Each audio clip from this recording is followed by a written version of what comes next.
បងប្អូនអរគ្នានឹងខ្ញុំមានសាច់រឿងថ្មីបងប្អូនចង់ទស្សនាអត់បើបងប្អូនចង់ទស្សនាជួយចុចសញ្ញាកណ្ដឹងមួយអ្នកមួយរឿងសណ្ដានមិត្តញ៉ាំឲ្យសាញ់ពួកម៉ាក់ញ៉ាំឲ្យស្រើទៅយើងដល់ម៉ោងរៀនហើយយើងនៅឡាយហូបចឹងមានតា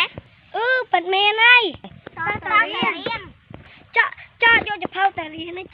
ហើយយកចផៅទៅច្រើនអីយើងរៀនគួរយកទៅចផៅតែមួយក្បាលបានហើយមានហើយមិត្តតោះហើយដល់សិន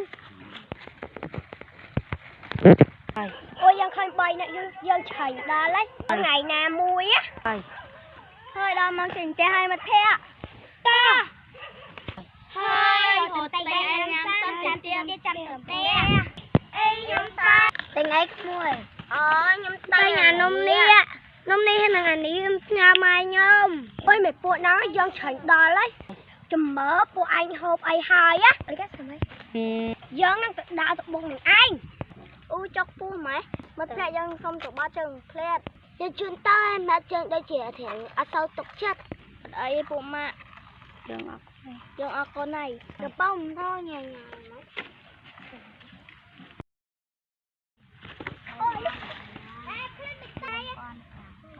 អូនឹងស្អីអញ្ចឹងអូយើងទៅចុកពូយកកឡុកដាក់ឡៅអូយើងដើរបុកនឹងស្មានសម្រាប់ចេញអូខ្សែដៃ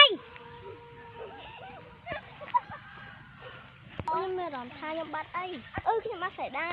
ខ្ញុំទៅទូនឹងសិនតិចយ៉ាងហ្នឹងទៅបានហើយមិនឃើញខ្សែដៃយកអត់នាងខ្ញុំម៉ែចាំខ្ញុំសុំវិញមកចាំ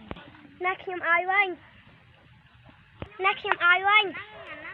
អញ្ចឹងអូខ្ញុំសុំធ្វើជាមិត្តខ្ញុំសុំធ្វើជាមិត្តឯងបានអត់អូខេ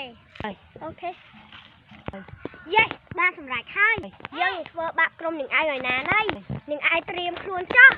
អត់ឲ្យទៅមកដៃរ៉ែននេះស្គាល់មិត្តភក្តិមួយ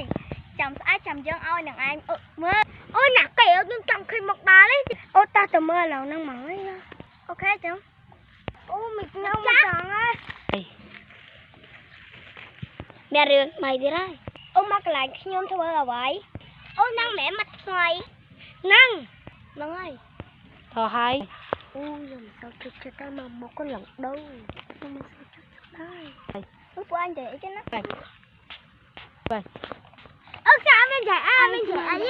កុំចៃដើមគេមិនអើយនឹងឯងចេញសណ្ដានមកហើយពេលចៃដើមចឹងអូខ្ញុំសូវចូលចិត្តមួយហ្នឹងណាឯងធ្វើគេនឹងពួកនោះសាច់ផ្លែកចូលខ្ញុំទៅតែសណាត់បែកបាយពួកខ្លាញ់ចឹងអាឡូថាទៅពួកម៉ាក់អើយឲ្យមកលេងមួយគ្នាតិចមើលអូខេចឹងមិត្តភាពពួកឯងបានវិសាយើងហើយអូសម្លេងអីចឹងដូចឆ្កែ